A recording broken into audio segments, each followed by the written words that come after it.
Selamat pagi Bapak Ibu, semua jemaat NLCC Indonesia dan semua Bapak Ibu yang sedang mengikuti ibadah online dari NLCC Indonesia pagi hari ini.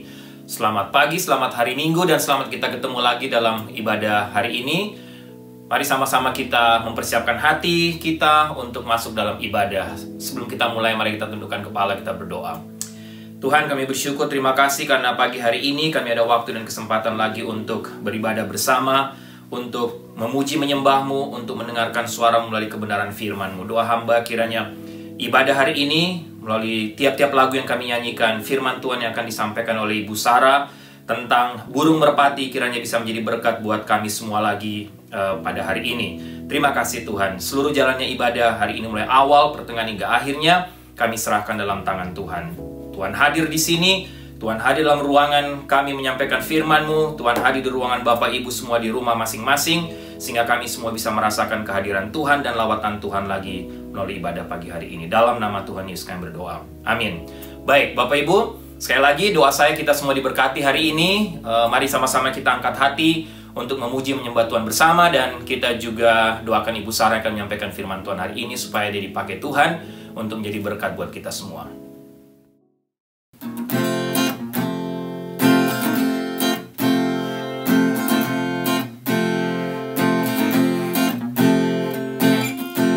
Blessed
Salam Bapak Ibu semua, kita akan mendengarkan firman Tuhan hari ini. Selama bulan April dan sampai awal Mei kita akan belajar tentang arti berbagai simbol dalam Alkitab. Dan hari ini saya akan memulainya dengan simbol burung merpati. Apa arti burung merpati menurut Alkitab? Kita akan belajar pada hari ini. Sebelumnya mari kita tundukkan kepala, kita berdoa. Bapa dalam surga, kami mau belajar hari ini kebenaran firman-Mu tentang simbol arti burung merpati yang ditulis dalam Alkitab.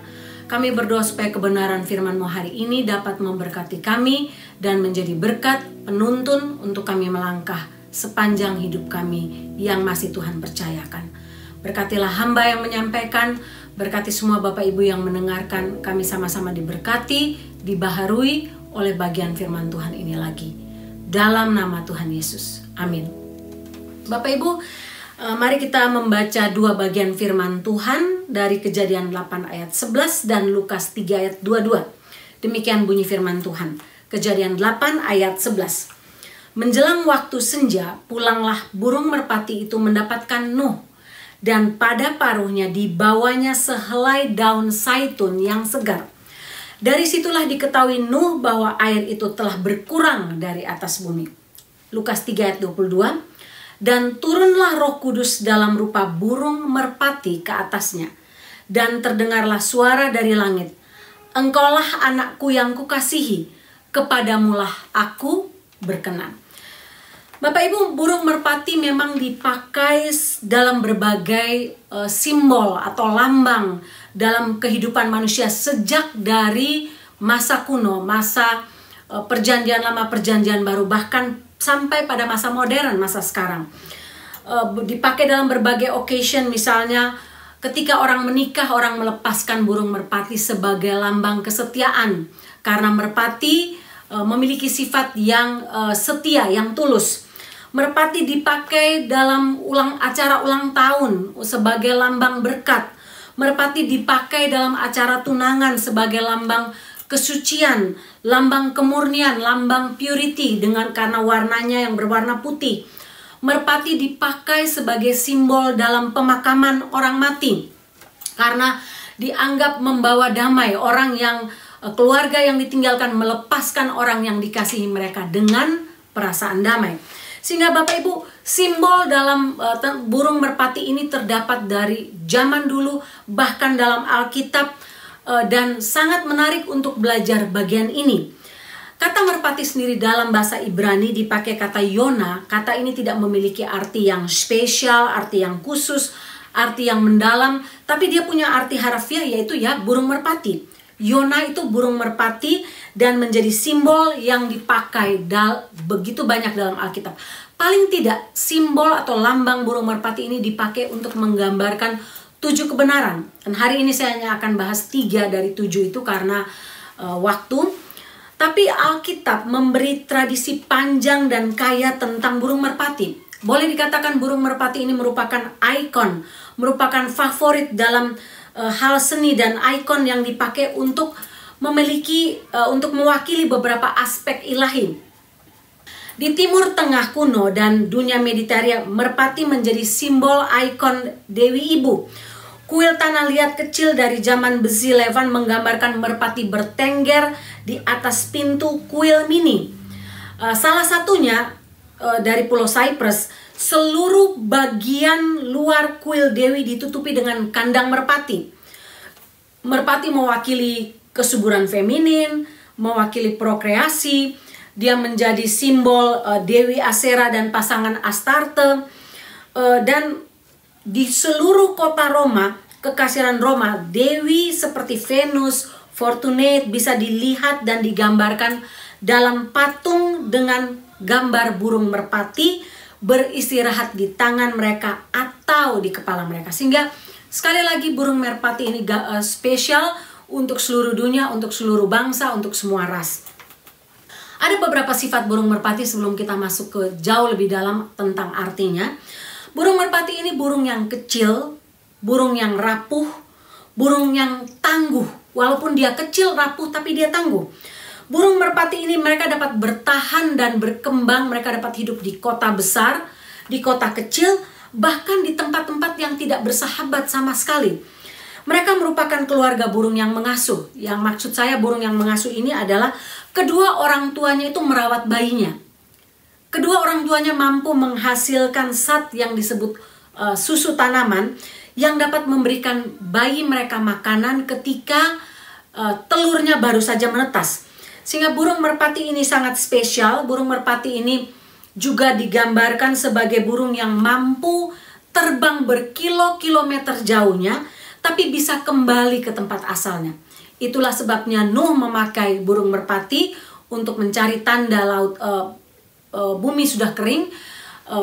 Pos memakai burung merpati untuk memberikan atau membawa pesan, membawa surat pada masa lalu. Sehingga burung merpati ini benar-benar spesial. Burung merpati ini punya sifat yang tulus, punya sifat yang setia. Matius 10 ayat 16 katakan, hendaklah kamu cerdik seperti ular, tapi tulus seperti burung merpati. Burung merpati ini digambarkan sebagai burung yang elok rupanya, Kidung 2 ayat 14, yang cantik matanya, Kidung 1 ayat 15, yang merdu suaranya, Kidung 2 ayat 14, dan yang bagus bulunya, Mazmur 68 ayat 14. Sehingga burung merpati ini digambarkan sebagai burung yang elok secara fisik, suaranya, dan berbagai hal. Sehingga apa yang kita mau belajar hari ini, arti simbol burung merpati dalam Alkitab pada masa sekarang. Yang pasti satu, dalam Alkitab burung merpati ini digambarkan atau melambangkan Roh Kudus, sifat Roh Kudus dalam beberapa hal. Tapi sekali lagi saya katakan, saya hanya akan angkat 3 hal untuk kita pelajari hari ini. Yang pertama, burung merpati melambangkan Roh Kudus yang penuh dengan sifat damai. Kejadian 8 ayat 11 yang kita baca tadi, menjelang waktu senja pulanglah burung merpati itu mendapatkan Nuh, dan pada paruhnya dibawanya sehelai daun zaitun yang segar. Dari situlah diketahui Nuh bahwa air itu telah berkurang dari atas bumi. Bapak Ibu, kita semua ingat peristiwa Bahtera Nuh, banjir besar yang terjadi pada masa Nuh. Waktu itu Tuhan menghukum dunia yang sangat jahat dengan cara memusnahkan semua yang hidup dari muka bumi dengan banjir besar. Ketika bumi ini tertutup dalam jangka waktu tertentu dan selesai hujan dan air dari dalam bumi meluap, Bahtera Nuh ini terdampar di Bukit Ararat. Lalu Nuh mengirimkan burung merpati untuk melihat atau untuk menjadi tanda apakah bumi sudah menjadi kering. Burung merpati ini kembali dengan dikirim beberapa kali, dan terakhir kali dia kembali dengan membawa sehelai daun zaitun yang segar. Gambaran ini menggambarkan bahwa burung merpati ini merupakan simbol dari Roh Kudus yang membawa harapan, membawa perdamaian bagi bumi ini. Kita tahu bahwa sebelum kejadian Bahtera Nuh, Allah benar-benar murka terhadap seluruh penduduk dunia pada masa itu karena kejahatan yang sangat luar biasa. Karena murka Allah menghukum dunia ini dan menghabiskannya dalam air bah. Tetapi sesudah air bah, murka Allah surut, dan burung merpati ini dipakai sebagai lambang perdamaian antara Allah dan manusia. Allah berdamai dengan manusia karena murka Allah telah surut, penghukumannya sudah dilakukan dan sudah terjadi. Sehingga burung merpati ini dipakai sebagai lambang simbol Roh Kudus yang penuh dengan damai. Bapak Ibu, kita juga baca dalam Alkitab bahwa gambaran Yesus Kristus, gambaran burung merpati ini menggambarkan gambaran Yesus Kristus yang merupakan Raja Damai. Burung merpati ini dipakai untuk sebagai gambaran pengharapan, pendamaian antara Allah dan manusia. Sehingga apa yang kita pelajari dari bagian pertama ini? Burung merpati melambangkan sifat Roh Kudus yang penuh damai. Allah yang kita sembah adalah Allah yang penuh kasih, tapi juga Allah yang kudus. Kasihnya menginginkan perdamaian dengan manusia, tapi kekudusannya tidak memungkinkan karena manusia hidup dalam dosa. Sehingga kasih dan kekudusan ini merupakan 2 hal yang tidak dapat dipisahkan dalam diri Allah sebagai karakter Allah. Karena itu ia mengutus anaknya yang tunggal mati di atas kayu salib, sehingga itulah wujud kasihnya, dia mati bagi kita. Tapi wujud kekudusannya adalah dengan darahnya Dia mendamaikan kita dengan Allah. Bapak Ibu, ada paling tidak beberapa hal yang kita belajar dari bagian pertama ini. Yang pertama adalah kita bisa layak di hadapan Allah bukan karena pekerjaan kita. Kita bisa berdamai dengan Allah bukan pekerjaan kita. Kita didamaikan dengan Allah, itu berarti pekerjaan Allah atau inisiatif Allah lah untuk mendamaikan dirinya dengan kita melalui Yesus Kristus. Tanpa inisiatif Allah untuk berdamai dengan kita, maka perbuatan baik kita hanyalah seperti kain kotor di hadapan Allah. Tidak dapat menyelamatkan jiwa kita, tidak dapat menyelamatkan diri kita, tidak dapat membawa kita masuk dalam hidup kekal, bahkan tidak dapat membawa damai antara kita dengan Allah. Sehingga perbuatan baik kita sekali lagi tidak dapat menjadi alat untuk berdamai dengan Allah. Perdamaian dengan Allah hanya terjadi atas inisiatif Allah sendiri. Yang kedua, sebagaimana burung merpati melambangkan sifat damai, penuh dengan damai, Allah pun ingin kita hidup dalam damai dengan sesama, dengan Allah dan dengan diri kita sendiri. Karena Dia adalah juru damai di tengah-tengah dunia yang penuh kejahatan ini. Banyak kali orang tidak bisa mempercayai Tuhan Yesus karena orang Kristen atau yang mengaku dirinya orang Kristen tidak hidup dalam damai. Dimanapun kita berada, kita menjadi batu sandungan orang untuk orang lain. Dimanapun kita hadir, di kantor, di tempat kita tinggal, di tempat kita melayani, di gereja kita, dalam persekutuan kita, di lingkungan manapun, kecenderungan hati kita adalah menciptakan masalah. Kecenderungan hati kita adalah memperkeruh masalah dan bukan membawa damai.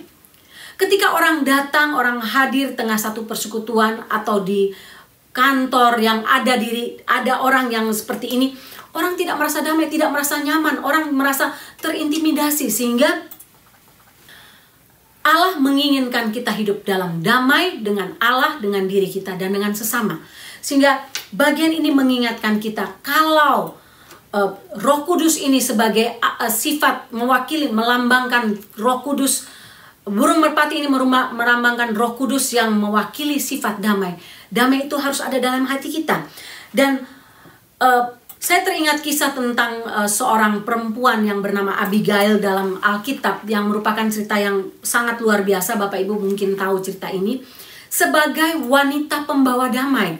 Bapak Ibu ingat kisah ini, calon Raja Israel Daud, dia melakukan satu dosa yang mengerikan, hampir saja melakukan satu dosa yang mengerikan, yaitu membunuh Nabal.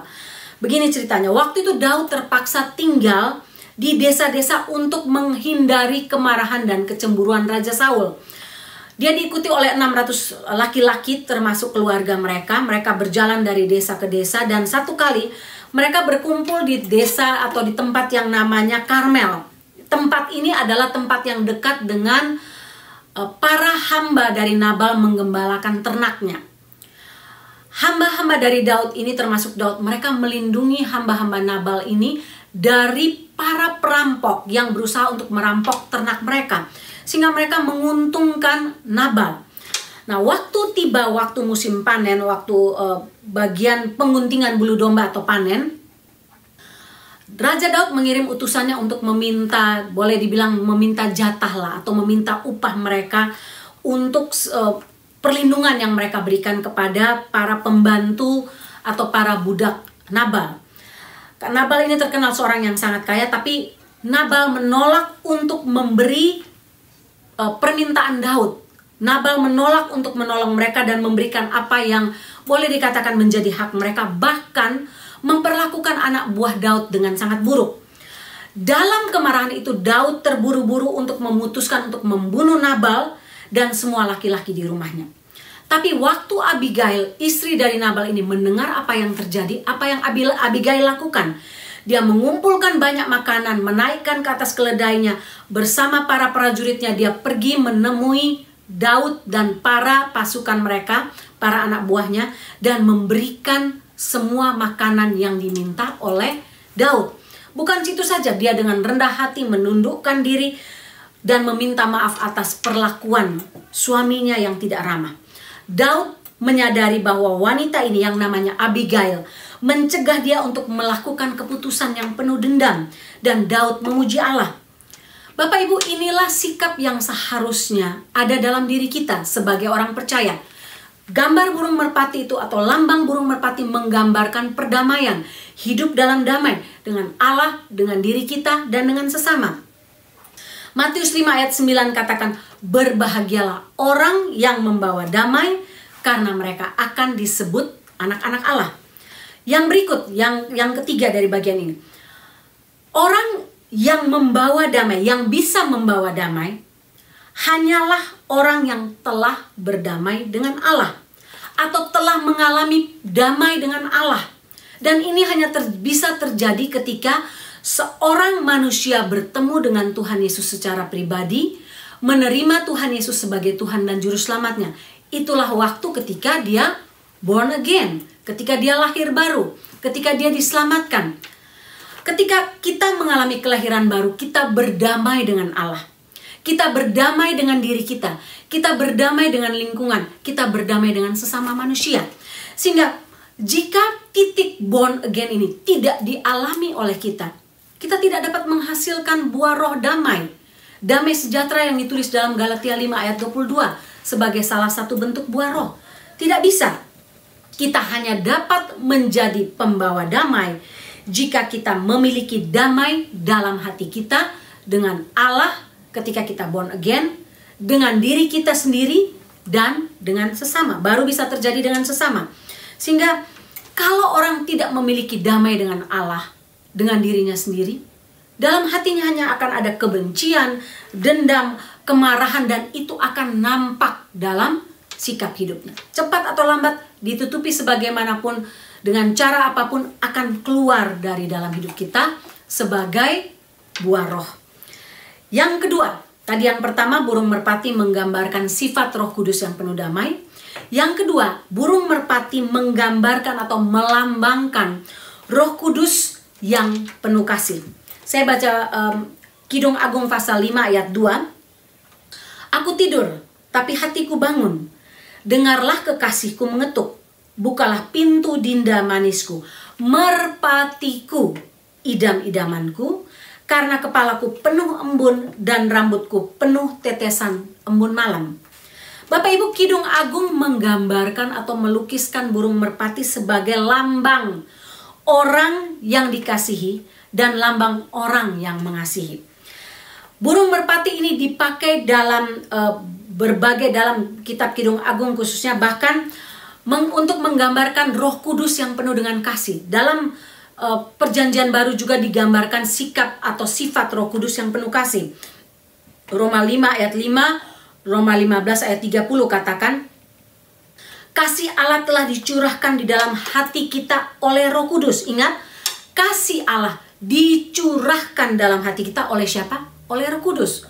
Roh Kudus itu menghasilkan kasih dalam diri kita. Sehingga tanpa kehadiran Roh Kudus, tanpa born again, kita nggak bisa melahirkan kasih. Roma 15 ayat 30. Tetapi demi Kristus Tuhan kita, demi kasih roh, aku menasihatkan kamu. Roh Kudus digambarkan sebagai sumber kasih. Jemaat kepada jemaat di Galatia, Rasul Paulus mengatakan buah roh yang pertama adalah kasih. Galatia 5 ayat 22. Sehingga kasih adalah pekerjaan Roh Kudus. Kasih tidak dapat dihasilkan dari diri kita sendiri. Karena kalaupun dihasilkan dari diri kita itu sangat terbatas. Tidak dapat mewakili kasih agape atau kasih Allah yang sudah Allah teladani untuk kita. Berikan teladan untuk kita. Sehingga lambang burung merpati yang dipakai orang Israel kuno untuk melambangkan analogi yang tentang kasih ini sangat tepat untuk menggambarkan Roh Kudus yang penuh kasih. Saya nggak tahu apakah Bapak Ibu pernah mendengar lagu ini. Coba kita dengar sebentar.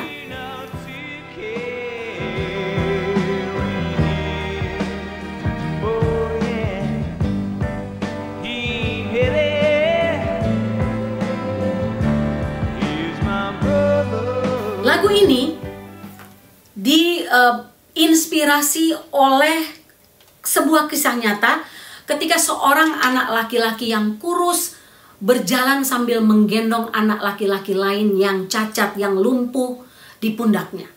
Ketika dia berjalan, dia bertemu dengan seorang laki-laki dewasa yang terkejut dan mengatakan begini, "Kasihan sekali kamu, nak. Berat sekali bebanmu." Anak laki-laki yang menggendong temannya yang lumpuh itu menjawab, "Dia bukan beban, dia saudaraku." Dari situlah lahir lagu He Ain't Heavy, He's My Brother yang ditulis oleh Bobby Scott dan Bob Russell yang kita dengarkan tadi. Bapak Ibu, Roh Kudus menghasilkan kasih, Roh Kudus memproduksi kasih, Roh Kudus merupakan sumber kasih. Jika ada kasih Allah dalam hati kita, apapun, seberat apapun jika dilakukan dengan kasih, maka tidak akan ada yang berat. Sebaliknya, apapun dalam hidup kita yang dilakukan tanpa kasih, seringkali merupakan beban yang berat dalam hidup kita. Dalam pelayanan, dalam keluarga, dalam pekerjaan di kantor yang Tuhan percayakan, dalam hidup hari-hari. Jika kita tidak punya kasih, semua hal akan terasa menjadi beban. Semua hal akan terasa menjadi hal yang memberatkan hidup kita. Roh Kudus memberikan contoh yang sangat jelas tentang kasih ketika Yesus pribadi kedua Allah memati di atas kayu salib untuk kita. Mati di atas kayu salib demi kasihnya kepada kita. Sekali lagi, karena Roh Kudus yang memberikan kasih, kita tidak dapat menghasilkan kasih jika kita tidak punya Roh Kudus dalam hati kita. Kita tidak dapat mengasihi orang lain, kita tidak dapat mengasihi diri kita sendiri, kita tidak dapat mengasihi musuh kita. Karena kita tidak pernah menerima Tuhan Yesus sebagai Tuhan dan Juru Selamat kita. Kita tidak pernah mengalami dilahirkan kembali. Kita menerima Roh Kudus, tidak pernah menerima Roh Kudus yang memimpin jalan hidup kita. Kita tidak mampu mengampuni, hati kita penuh dengan dendam, penuh dengan kemarahan, penuh dengan hal-hal yang jauh dari yang namanya kasih. Buah roh kasih tidak dapat ditiru, buah roh kasih tidak dapat dicontek, buah roh kasih akan kelihatan dalam hidup kita tiap-tiap hari oleh orang-orang yang di sekeliling kita.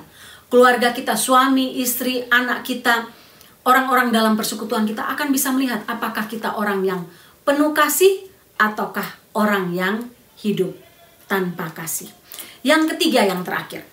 Burung merpati melambangkan tidak saja damai, sifat Roh Kudus yang penuh damai, sifat Roh Kudus yang penuh kasih, tapi burung merpati juga melambangkan Roh Kudus yang penuh dengan kerendahan hati. Mewakili kerendahan hati. Salomo menuliskan gambaran burung merpati ini sebagai gambaran kerendahan hati atau ketidaksombongan dalam Kidung Agung 2 ayat 14.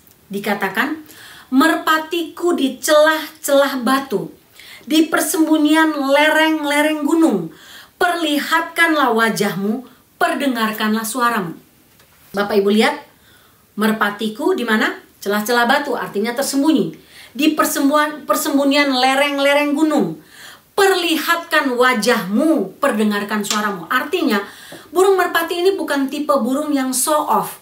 Burung merpati ini bukan tipe burung yang suka memamerkan kelebihannya, memamerkan dirinya. Tapi burung merpati ini adalah burung merpati yang lambang orang atau gambaran Roh Kudus yang penuh dengan kerendahan hati, yang tidak suka menunjukkan keindahan kelebihannya seperti burung merak. Bapak Ibu tahu burung merak? Burung merak dalam Alkitab dilambangkan sebagai lambang kesombongan. Burung merpati melambangkan kerendahan hati seperti yang dilakukan oleh Tuhan Yesus, bahkan oleh Roh Kudus. Dalam Yohanes 16 ayat 13 dikatakan, tetapi kalau Roh itu datang, maksudnya Roh Kudus, Dia yang menyatakan kebenaran tentang Allah, kalian akan dibimbing untuk mengenal seluruh kebenaran. Ia tidak akan berbicara dari dirinya sendiri, tapi mengatakan apa yang sudah didengarnya. Ia akan memberitahukan kepadamu apa yang akan terjadi di kemudian hari. Bapak Ibu lihat, Roh Kudus tidak menampilkan dirinya, tapi Roh Kudus menampilkan atau berbicara tentang Yesus Kristus, bukan dirinya sendiri. Inilah kerendahan hati yang tulus. Sehingga bukankah simbol burung merpati yang melambangkan Roh Kudus dengan kerendahan hati ini adalah hal yang paling sulit, Bapak Ibu? Jika kita mau jujur, apa yang paling sulit dalam mengikut Yesus? merendahkan diri. Apalagi jika sampai orang lain tidak lagi menghargai kita. Karena sejujurnya semua manusia membutuhkan penghargaan, membutuhkan pengakuan. Oleh karena itu dalam teori psikologi dikatakan bahwa setiap orang butuh yang namanya aktualisasi diri. Aktualisasi diri berkaitan dengan harga diri kita. Apa jadinya jika aku tidak dihargai orang lain? Apa jadinya jika orang lain tidak mengakui keberadaanku? Apa jadinya jika kita berjuang untuk memperoleh pengakuan diri dan kita tidak mendapatkannya? Banyak orang berjuang untuk memperoleh harga diri dan pengakuan dari orang lain melalui harta mereka, melalui jabatan, melalui pendidikan, melalui prestasi, melalui pengaruh atas orang lain, bahkan melalui hal-hal fisik dalam hidupnya. Tapi Yesus memutarbalikkan konsep ini kepada para murid, termasuk kepada kita semua, tentang harga diri dan kebesaran. Alkitab mencatat bahwa Yesus justru merendahkan hatinya, merendahkan dirinya ketika dia membasuh kaki muridnya 1 hari sebelum kematiannya di atas kayu salib. Tidak wajar atau tidak lazim Yesus yang adalah guru membasuh kaki muridnya pada waktu itu. Tapi Tuhan Yesus ingin menunjukkan kerendahan hati, sikap merendahkan hati di hadapan Tuhan dan di hadapan sesama. Matius pasal 20 ayat 28 katakan, sama seperti anak manusia datang bukan untuk apa? Dilayani, melainkan untuk melayani dan untuk memberikan nyawanya menjadi tebusan bagi banyak orang. Anak manusia datang bukan untuk dilayani, tapi melainkan untuk melayani. Bapak Ibu, ketahuilah bahwa kerendahan hati ini bukan sebuah kehinaan. Justru orang yang rendah hati adalah orang yang besar. Karena ia mampu menekan egonya, mampu memilih untuk melayani orang lain seperti yang Roh Kudus lakukan terhadap Yesus dan Yesus lakukan terhadap para muridnya, bahkan terhadap kita. Pertanyaannya Bapak Ibu, mengapa sikap kerendahan hati ini perlu dimiliki oleh semua manusia, khususnya kita orang percaya, dalam menjalankan karya-karya Allah dalam hidup kita? Bunda Teresa katakan kerendahan hati adalah ibu dari semua sifat yang baik. Dalam kerendahan hati kasih kita menjadi nyata. Kerendahan hati adalah sikap terdamai yang memiliki makna dan dampak yang luar biasa. Saya teringat sebuah kisah yang diungkapkan atau diceritakan kembali oleh Dave Egner, seorang hamba Tuhan, seorang pembicara. Dia katakan satu kali dia diundang untuk menghadiri sebuah conference di sebuah kota yang jauh untuk membawakan seminar di sana. Di sana ada juga pembicara lain yang cukup terkenal, termasuk seorang pemimpin Kristiani dan seorang pembicara yang sangat terkenal datang dalam seminar itu untuk membawakan bahan yang lain. Waktu pemimpin conference itu masuk, dia memberikan pengumuman kepada para peserta. Dia katakan, silahkan ikut seminar yang akan dipimpin oleh orang yang satunya lagi. Waktu mendengar itu, Dave Egner dia katakan, saya rasa marah. Saya sudah menghabiskan sekian banyak waktu untuk mempersiapkan bahan ini. Mungkin lebih dari orang itu. Saya meninggalkan keluarga saya untuk datang ke seminar ini. Sekarang pemimpin konferensinya katakan kamu pergi, disaranin untuk pergi ke tempat atau ke bagian seminar yang lainnya. Sehingga Bapak Ibu dia sangat marah. Tapi ketika dia sedang berjalan menuju ke tempat ruangan seminar itu, Roh Kudus bicara dalam hati dia. Roh Kudus katakan, saya akan mengarahkan semua orang yang saya ingin untuk hadir dan diberkati dalam seminar kamu. Tapi hati kamu penuh dengan kesombongan, hati kamu penuh dengan iri hati. Pada waktu mendengar suara Roh Kudus itu, Dave katakan, saya minta ampun kepada Tuhan atas kesombongan saya, atas keegoisan saya, atas iri hati yang ada dalam hati saya. Dia katakan bahwa sikapnya ini sungguh menyakitkan hati Tuhan seperti yang ditulis dalam Yakobus 3:14. Bapak Ibu, kadangkala kita mengalami kemunduran rohani karena kita menyimpan kesombongan dalam hati kita. Kita terjebak dalam keangkuhan dan pemusatan pada diri sendiri. Kita memusatkan semuanya kepada saya, dan saya. Saat hal ini terjadi, kita mempunyai tugas yang sangat penting untuk bertobat, mengakui kesombongan kita, dan memohon Allah atas pengampunannya. Keegoisan, bagian yang menunjukkan ketidakrendahan hati itu akan membuat kita merasa diri kita paling benar, paling hebat. Firman Tuhan menekankan bahwa persekutuan hidup dengan sesama berarti memberi dampak kepada orang lain ketika kita semua bersama-sama hidup dalam kerendahan hati. Dan ini menjadi sebuah teladan untuk orang-orang yang tidak mengenal Tuhan Yesus. Hidup dalam kerendahan hati.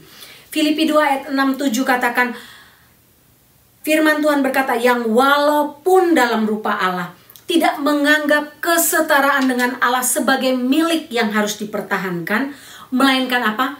Telah mengosongkan dirinya, mengambil rupa seorang hamba, menjadi sama dengan manusia. Bapak Ibu, Yesus memberikan teladan tentang kerendahan hati secara luar biasa. Sikap kerendahan hati kita mengarahkan kita untuk menyadari bahwa kita hanyalah debu jika kita hidup tanpa Tuhan. Kita tidak berarti apa-apa tanpa Tuhan. Tapi sikap kerendahan hati juga menyatakan kepada kita bahwa kita tidak berarti apa-apa tanpa kehadiran orang lain.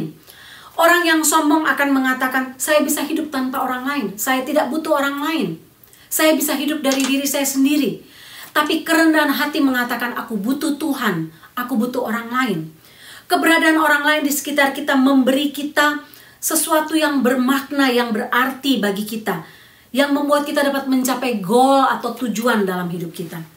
Bapak Ibu, orang yang rendah hati orang adalah orang yang dapat membangun relasi dengan orang lain dalam tempat kerja, dalam keseharian, di rumah, dalam pelayanan. Dia dapat membangun relasi dengan orang lain.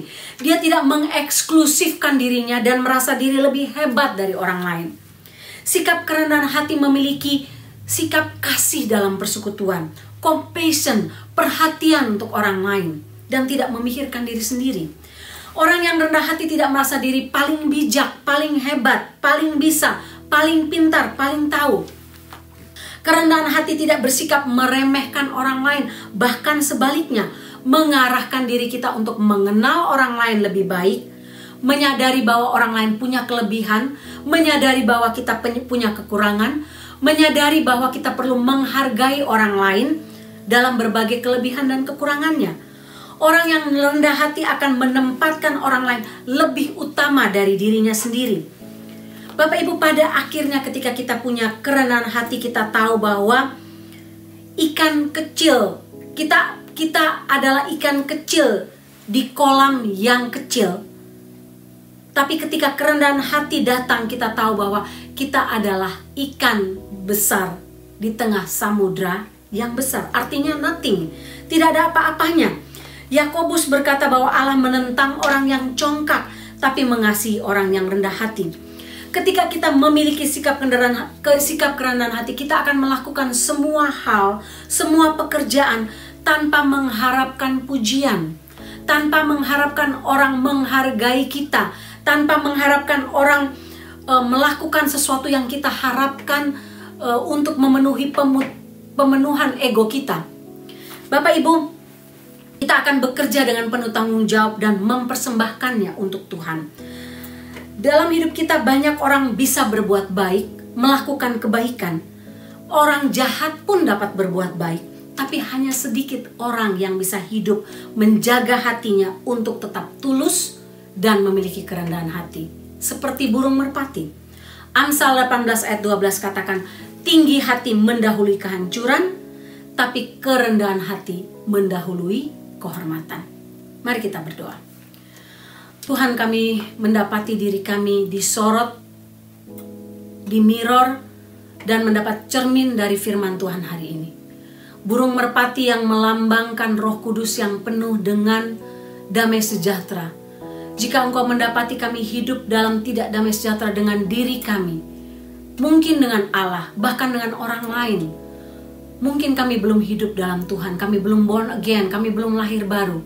Tuhan, bawa kami ke titik di mana kami menerima Engkau sebagai Tuhan dan Juru Selamat, menerima Engkau dan lahir kembali, dilahirkan kembali, seperti yang dikatakan dalam Yohanes pasal 3. Jika kami belum berdamai dengan diri kami sendiri, bahkan dengan orang lain, kami tidak dapat membawa damai itu, karena kami tidak memiliki sumber damai itu, yaitu Allah sendiri. Jika Engkau mendapati hari ini ya Tuhan, kami hidup dalam sifat yang tidak punya kasih, tidak menghasilkan buah roh kasih, Tuhan ampuni kami. Mungkin kami tidak menempel, tidak bergantung kepada pokok atau sumber Roh Kudus yang memberikan kasih dalam hati kami. Tuhan ampuni kami dan bawa kami ke titik itu. Kami tidak dapat mengasihi Allah, mengasihi orang lain, bahkan mungkin mengasihi diri kami sendiri. Kami hidup dan merasa semuanya terasa berat dalam hidup kami. Pelayanan terasa berat, pekerjaan terasa berat, hidup dalam rumah tangga terasa berat, karena kami kehilangan kasih atau tidak punya kasih. Jika Engkau mendapati kami ya Tuhan hidup dalam kecongkakan, kesombongan, kami tidak punya sifat burung merpatis yang penuh dengan kerendahan hati, ampunilah kami. Bawalah kami kembali kepada kaki salib-Mu, menyadari bahwa Engkau saja rela membasuh kaki murid-murid-Mu, mati di atas kayu salib demi kami karena kerendahan hati-Mu. Ampunilah kami ya Tuhan. Dan berilah sifat-sifat ini, berilah buah roh ini dalam hati kami menjelang kedatangan-Mu kembali.